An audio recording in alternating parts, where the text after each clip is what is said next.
silakan datang. Baik, Sinja atau Imlek sangat identik dengan kegiatan atau makanan apa? Satu, babi hong, cukyo ya. Kenapa cukyonya? Cukyo melambangkan babi. Babi yang tambun melambangkan kemakmuran. Kok lihatnya begitu orang cukyo lihat saya sih. Benar-benar ada tambun-tambun begini ya. Ya, melambangkan kemakmuran ya. Baik, ada apa lagi? Tahu sih? Hah? Ikan bandeng. Ikan bandeng melambangkan apa ya? Hoki ya? Hoki, ikan bandeng. Ikan bandeng yang besar-besar ya. Apalagi? Cimaria? Kue lapis. Kita berlapis-lapis ya. Nah, berlapis-lapis. Jeruk manis ya. Apalagi? Kue keranjang. Tiap kue. Tiap pan atau orang ngomongnya kue batu. Melambangkan manis-manis juga. Ada hesom, belut-belut barang-barang mahal, terimpang dan sebagainya ya. Zerbali, banyak sekali pelambang-pelambangan. Banyak sekali dari tanda-tanda Sinja. Begitu pula Anda ke gereja hari ini. Gereja mengatakan kepada Anda dan saya, jangan selalu minta tanda.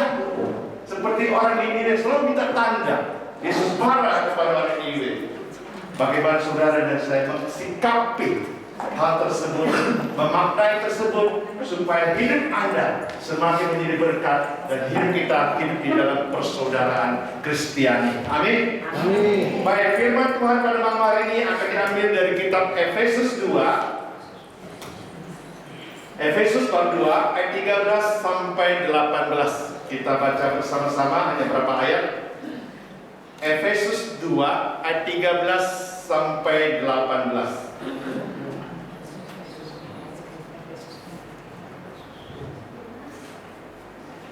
Sudah?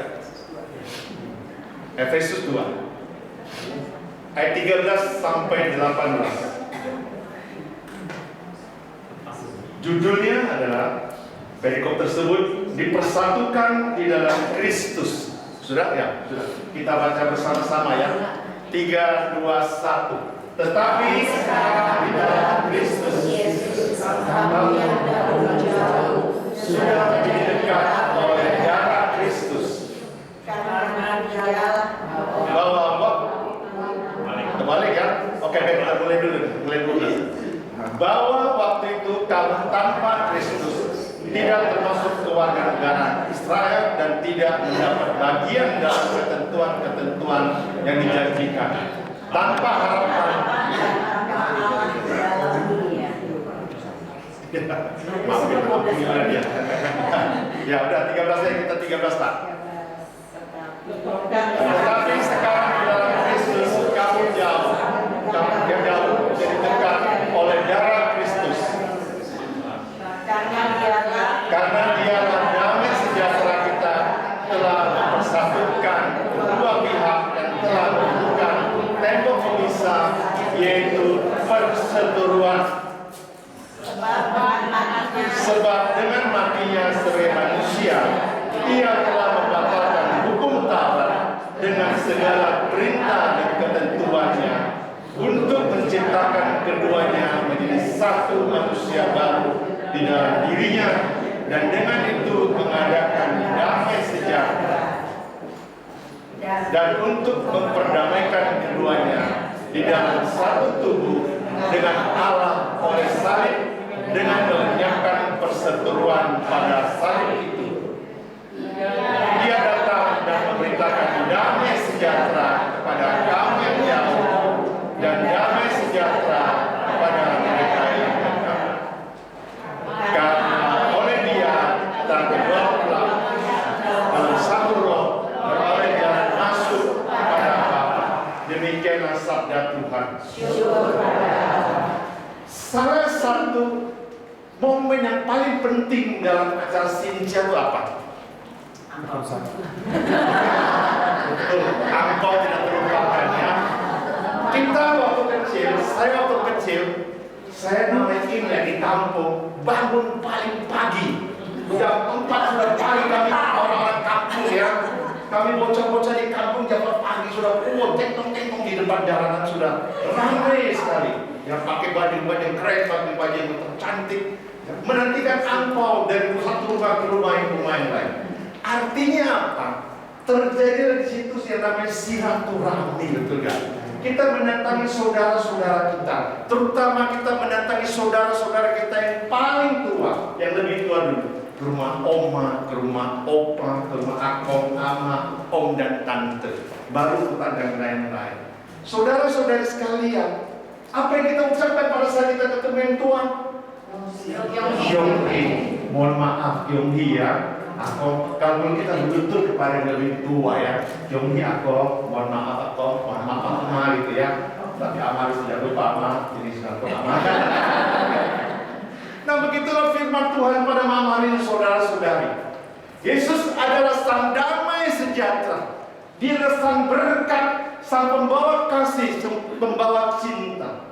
Saudara saya kalau memaknai sinja, memaknai Imlek, Anda datang kepada yang lebih tua. Entah dia itu tua yang suka bawel, suka ngoceh-ngoceh. Biasa dia namanya mertua, yang senyum-senyum semua dinamai mertua dia. Namanya mertua ya, tinggal lakunya aneh-aneh. Apalagi kalau Anda dan saya tinggal di rumah mertua Indah Estate. Oh itu indah sekali rasanya. Nah itulah di saat indah itulah kita datang. Kita berlutut di hadapan dia untuk memohon maaf. Maaf ya, maaf ya, dan sebagainya, dan sebagainya, dan sebagainya. Disitulah akan terjadi rekonsiliasi. Disitulah damai sejahtera timbul di dalam kedua belah pihak. Kita merasakan damai. Si mertua juga merasakan damai. Akong amai dulu kita sakiti, kita nggak mau dengar, kita juga merasa damai. Dia juga merasa damai. Saudara-saudari Yesus mengajarkan bagaimana kita mempersatukan kedua belah pihak. Yang jauh menjadi dekat, yang dekat menjadi nah, kalau dekat menjadi jauh itu pakai WA kepada saudara tetangga sebelah, kami faco ya pada tetangga sebelah ya, atau kepada komo yang dekat sebelah, kompleks sebelah dan sebagainya. Nah, bagaimana kita mempererat kembali tali persaudaraan di dalam tali silaturahmi sinja tersebut? Sinja dilambangkan dengan apa? Kue tadi? Kue bakul, kue keranjang, jangan mata keranjang ya. Kue keranjang, tiempan ya, kalau bilang ya, tiempan ya. Coba kalau tiempan itu kamu gigit, lengket sekali. Kalau kamu gigit tiempan, keluarin lagi gigit pas tepung hilang, keluar. Itu gigit pasnya emas. Saudara-saudari semua, teman-teman, rekan-rekan semua. Tiempan melambangkan sesuatu yang lengket. Artinya apa di situ? Kita mau lengket kembali dengan saudara-saudara kita. Ketika kita datang bersilaturahmi kepada leluhur kita, kepada orang-orang kita cintai, orang-orang yang kita kasihi, mungkin dulu kita musuhi dengan dia. Mari kita datang kembali kepada dia. Tadi sudah jauh, kita menjadi lebih dekat, terjadi rekonsiliasi tersebut terjadi. Ya. Ketika kita rekonsiliasi terjadi, kita dikasih angpau, jangan lihat nilainya, tapi jadi isinya di dalam tersebut ya. Saya ajarin pembantu saya di rumah. Kan saat Mei kan ya, kita makan besar, dia udah capek sekali tuh pembantu. Saya masak 12 macam. Seorang cowok masak 12 macam makan. Cukup bagi kalau macam bahagia. Bagi dari ujung tangan sampai ujung kaki semuanya. Ada semua. Tidak ada depan. Hah? Tahun depan loh. Nah, pembantu saya capek benar-benar. Ibu saya dari pagi siang malam, saya 1 bulan lalu sudah mulai mempersiapkan masakan tersebut. Capek lah 30 hari sampai menuju hari H. Capek sekali. Pada saat capek dia ada, aduh Pak, saya kelepat nih, capek sekali. Saya bilang tenang.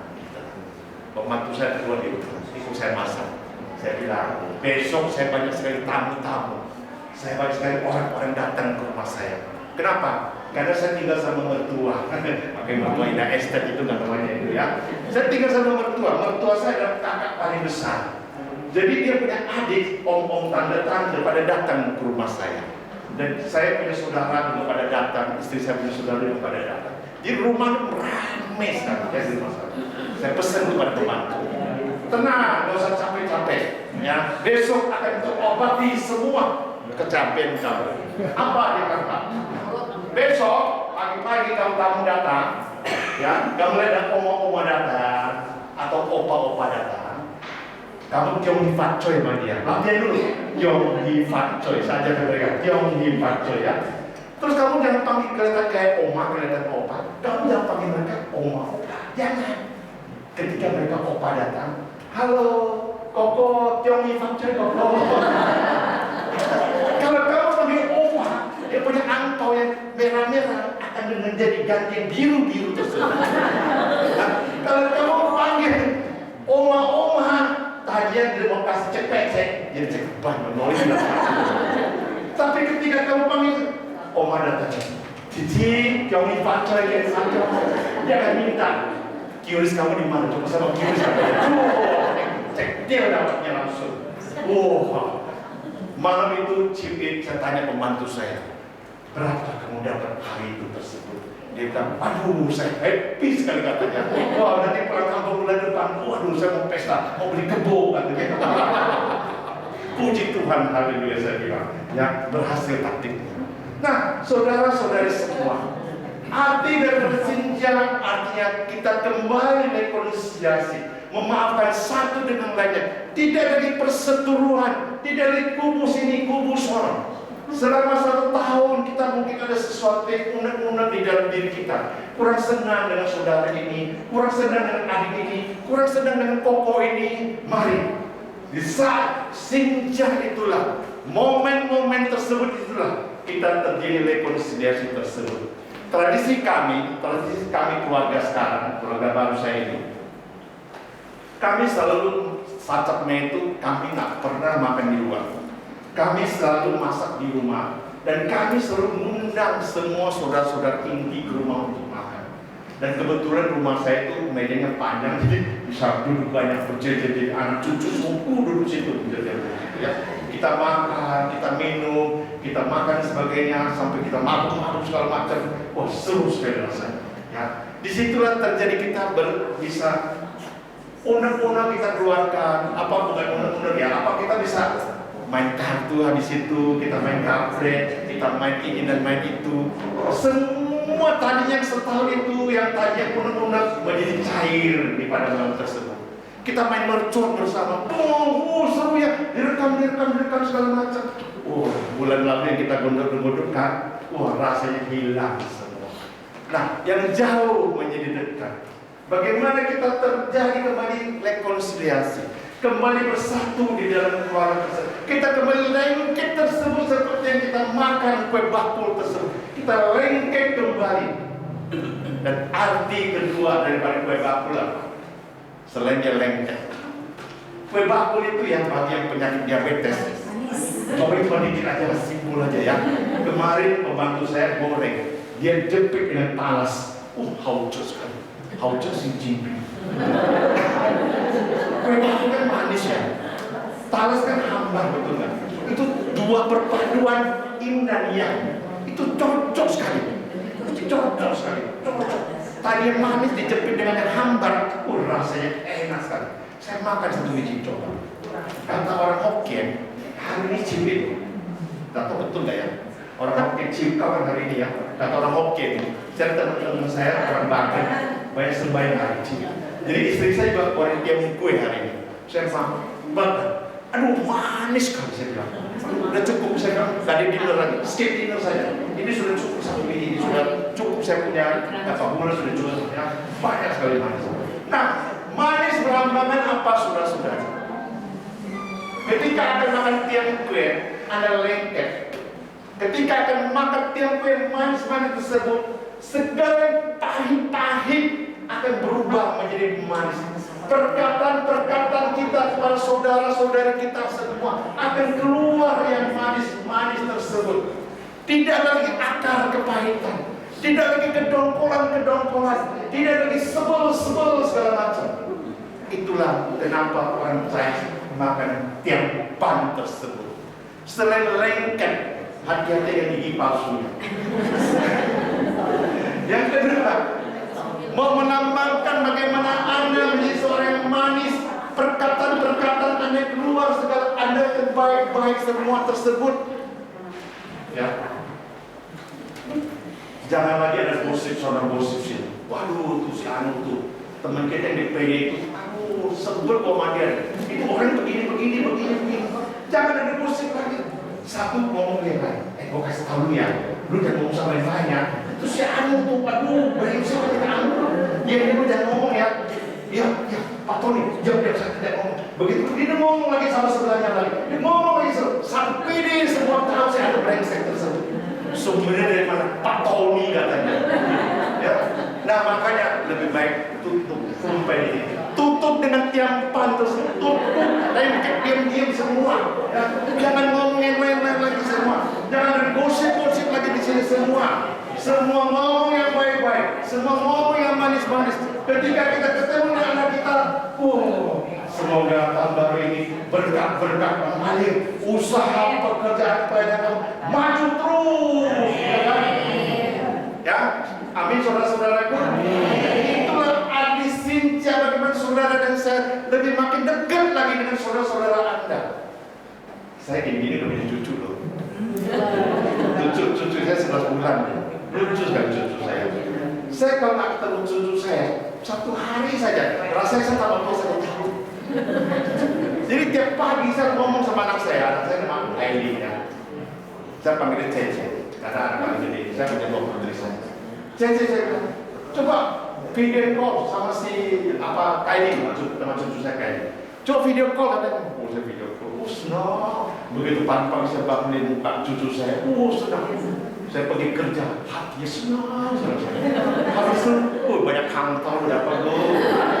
Banyak. Hati yang gembira adalah obatnya, betul nggak? Ketika Anda bersuka cita, ketika Anda bergembira, ketika Anda mengucapkan kata-kata yang baik, berkat-berkat itu mengalir, saudara-saudara. Yang saya praktekkan dalam kehidupan saya, ini di forum bisnis, orang-orang bisnis semua. Berapa tahun terakhir ini saya mencoba untuk saya menikmati dari kata-kata tempe tersebut. Tempe adalah bagaimana Anda mengucapkan kata-kata yang baik kepada orang lain. Setiap perkataan-perkataan di keluar dari mulut Anda adalah yang baik-baik. Ketika Anda ketemu orang, ngomong yang baik. Ketika ketemu Romo, ngomong yang baik. Ketika ketemu teman-teman PJ, ngomong yang baik. Jangan gosip seorang gosip sih. Ya, tuh Romo tuh gitu. Romo baru bisa. Baru begini. Itu kalau frater gini, ini kalau suster begini. Jangan, saudara-saudara. Yakin dan percaya, kalau Anda setiap hari mengucapkan kata-kata yang baik, kata-kata yang berkat, hidup Anda juga akan dipenuhi dengan berkat. Amin. Saya akhir-akhir ini banyak sekali terjatuh. Orang bilang di luar resesi, orang bilang di luar gak ada kerjaan, aduh banyak PHK dan sebagainya. Tapi bagi saya melihat, telepon sama kasih kantong. Telepon sini kasih kantor. Hampir tiap hari saya dapat telepon yang kasih kantor. Itu terus saya kesaksian saudara-saudara. Saya nggak tahu kemana orang-orang ketemu saya. Dan orang-orang yang kasih saya kantor tersebut orang-orang Katolik, saudara-saudara. Saya ketemu dia di depan. Hei Pak Tony, siapa ya? Siapa saya kata? Pak Tony kan wartawan waktu itu di Yakobus. Saya tahu Pak Tony waktu itu wartawan Yakobus. Oh ya maaf Pak, saya maaf Pak. Bapak mau gini nggak kerjasama gini? Ini 2 hari lalu. 2 hari lalu sudah. Siang ya saya ketemu sama Bapak lagi dari Bekasi. Siapa ini saya kenal? Maaf ya Pak ya. Bapak kenal saya dari mana? Bapak pewarta di Bekasi waktu itu. Oh ya maaf Pak, saya bilang Pak, mau nggak kita kerjasama di tempat ini? Saya kadang-kadang merinding, bulu-bulu saya naik. Kenapa ya? Kok bisa banyak kali kau begitu datangnya? Setelah saya refleksikan, diajarkan oleh buat yang gue tersebut. Ketika Anda hatinya baik, ketika Anda mulutnya baik, itulah buah-buah dari perbuatan Anda, saudara-saudara. Tuhan melihat hati Anda, Tuhan melihat pikiran Anda, Tuhan melihat mulut Anda. Ketika Anda berkata sesuatu yang baik, yakin dan percaya, Tuhan tidak tinggal diam. Tuhan akan menyertai. Anggur baru akan dicurahkan, api kemuliaan akan dicurahkan.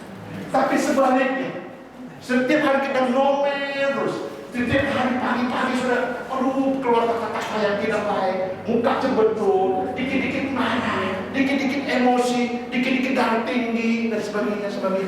Sebentar lagi menuju perempuan. Ya, tak ada orang mau berbisnis sama kamu, saudara-saudara. Hidup ini kalau kita berbisnis harus memberikan terbaik pada orang lain. Bisnis bisa sukses apa? Menurut saya dua hal. Ini kan terbukti ya, orang bisnis semua ini. Dua hal. Kalau kita dagang ya, pengalaman saya dagang selama 40 tahun. Kamu harus memberikan termurah kepada orang lain, produk kamu. Kamu harus memberikan produk terkualitas kepada orang lain. Dua hal itu bisa berkompetisi sama orang lain. Di dalam pelayanan juga sama. Ketika kita bekerja di dalam pelayanan, kita memberikan terbaik kepada pelayanan kita. Kita memberikan pelayanan termurah kepada kita. Jangan dikit-dikit perhitungan. Aduh, jam ini gue sibuk. Aduh, nggak bisa. Aduh, malas dan sebagainya. Tapi ketika Anda memberikan terbaik tersebut, yakin dan percaya. Value Anda, kebiasaan Anda akan menjadi sesuatu yang terbaik. Saya di sini disuruh Bu Lili, mana Bu Lili ya? Oh, kenapa? Bu Lili ngundang saya ke sini, ya? Oh, pulang kampung ya, jauh Papua dia ya. Oh, Bu Lili ngundang saya di sini kira-kira sebulan lalu. Habis Pak Yosef WA, Bu Lili WA semua. Saya kalau sekali di WA oleh Bu Lili, mohon maaf, cukup. Datang lagi undang bulan di sini. Saya akan melakukan komitmen saya dengan baik. Kalau saya bilang bisa, saya bagaimanapun hujan badai segala macam cobaan, banjir saya akan tetap datang tepat pada waktu. Itu pribadi saya. Ketika ada komitmen A, kamu harus dengan baik. Ya, kalau nggak bisa bilang sama orang nggak bisa. Kadang-kadang waktu itu saya berapa tahun lalu saya jadi ketua warta FKP. Ada anggota kami, kalau di WA jawab yang 3 minggu baru jawab. Aduh, orang komplain pada saya, Pak Tony si Anu tuh kalau WA 3 minggu baru dijawab, itu PD udah lewat dia baru jawab. Suruh wartawan 3 minggu lagi udah lewat. Jadi seakan-akan dia laku bener, ya. Jangan saudara-saudara, ya.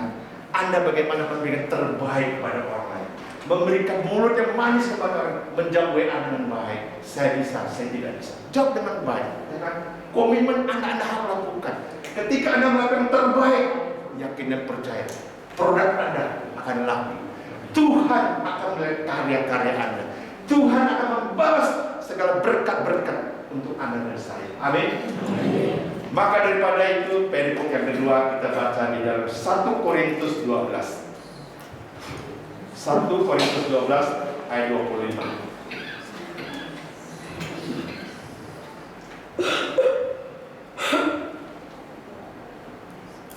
Ya, sudah. 1 Korintus 12 ayat 25 sampai 27. Ya, oke, kita baca bersama-sama hanya 3 ayat.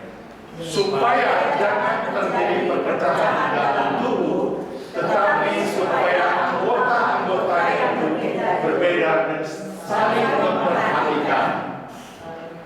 Karena itu, jika satu anggota menderita, semua anggota turut menderita. Jika satu anggota dihormati, semua anggota turut bersukacita. Kamu semua adalah tubuh Kristus dan kamu masing-masing adalah anggotanya. Saudara-saudara, Tuhan mengajarkan kita semua adalah anggotanya. Saya coba ilustrasikan ya. Saya bagian tangan, Pak Haryanto bagian tangan kanan, saya bagian kiri, ibu bagian kaki, ibu bagian batu. Kalau ada satu yang sakit, ini bantuin nggak? Ini nggak nyaman nggak? Pasti nggak nyaman. Jadi kita satu anggota, kita satu komunitas harus saling berbagi satu dengan lainnya. Kalau ada satu yang lemah, mari kita bantu. Ada satu yang kurang, mari kita bantu. Bukan diketahui-ketahui dan sebagainya. Ini dalam komunitas kita saling bekerja sama dengan baik, saling bahu membahu, saling bekerja satu dengan lain, saling membantu satu dengan lain. Itulah arti daripada sinja. Ada saudara datang, kasih angpau kepada pembantu saya. Dia kasih tahu, Pak, itu si Anu kasihnya ini si Anu mau cek, ini kasih cek pen, si Anu Pak, lagunya minta ampun lagi, kasih cek ban. Jangan begitu saya bilang, jangan isinya, ini dompet. Lihat bagaimana hati orang memberi betul lah. Jangan lihat cek banyak, jangan saya bilang, jangan. Itu dia memberikan sukacita. Siapapun yang memberikan kepada Anda ini ada dengan sukacita.